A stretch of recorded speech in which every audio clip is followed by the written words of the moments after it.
नमस्कार, वंदे मातरम।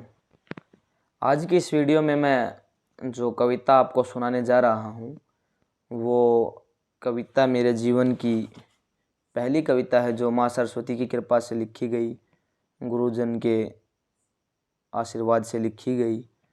और ये जो कविता है ये 16 जनवरी 2014 को लिखी गई थी। उस समय मेरी आयु 13 वर्ष की थी और मैं 8वीं कक्षा के अंदर पढ़ता था।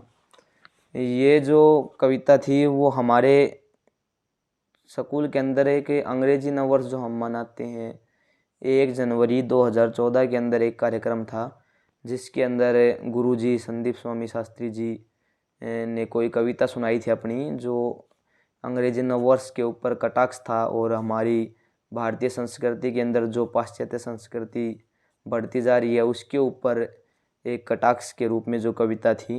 कविता तो ध्यान नहीं है कौन सी कविता थी, लेकिन बहुत ही बेहतरीन कविता थी वो।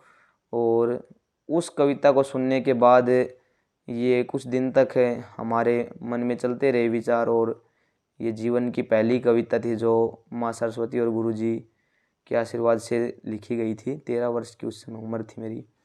तो ये कविता मैं आपके सामने सुनाने जा रहा हूँ। कविता का शीर्षक है हिंदुस्तानी हिंदी भूल गया। तो ध्यान से सुने और अपने सुझाव कमेंट बॉक्स में डालें। हिंदुस्तानी हिंदी भूल गया, अंग्रेजी पढ़ता जाता है। हिंदुस्तानी हिंदी भूल गया, अंग्रेजी पढ़ता जाता है। माँ को मोम, पिता को डैड बुलाता है। दाल रोटी भूल गया वो, बर्गर पिज़्ज़ा खाता है। दाल रोटी भूल गया वो, बर्गर पिज़्ज़ा खाता है। हिंदुस्तानी हिंदी भूल गया, अंग्रेजी पढ़ता जाता है। दूध लस्सी की जगह वो चाय का कप मंगाता है। दूध लस्सी की जगह वो चाय का कप मंगाता है। पगड़ी कुर्ता भूल गया वो, जींस सिलवाता है। पगड़ी कुर्ता भूल गया वो, जींस मंगाता है। हिंदुस्तानी हिंदी भूल गया, अंग्रेजी पढ़ता जाता है। शराब बीड़ी सिगरेट पीकर खुद को हानि पहुंचाता है। धूम्रपान खतरनाक है, ये सब जानकर भी करता जाता है। इसीलिए वो पढ़ा लिखा मूर्ख कहलाता है। हिंदुस्तानी अब हिंदी भूल गया, अंग्रेजी पढ़ता जाता है। ये जो कविता है ये पाश्चात्य संस्कृति के ऊपर एक कड़ा प्रहार है कि अंग्रेजी तो हमें सीखनी पड़ रही है, लेकिन हम केवल उतनी ही अंग्रेजी का प्रयोग करें जितनी हमें आवश्यकता होती है।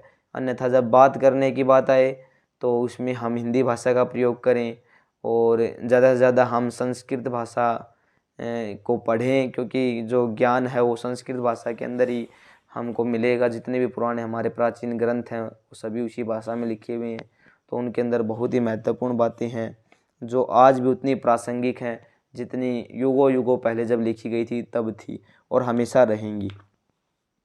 तो जो थोड़ी सी कविता रह गई वो अभी आगे सुना देता हूँ। फ़ोन पर हेलो कहता, जय हिंद कहने में क्या जाता है। न कभी बड़ों के सामने शीश झुकाता है। हिंदुस्तानी हिंदी भूल गया, अंग्रेजी पढ़ता जाता है। अंदर से अंग्रेज़ बनकर खुद को हिंदुस्तानी बताता है।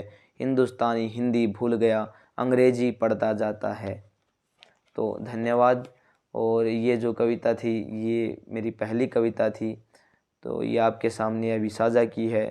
पहले अवसर नहीं बन पाया जिससे कि आपको पहले ही सुना देते।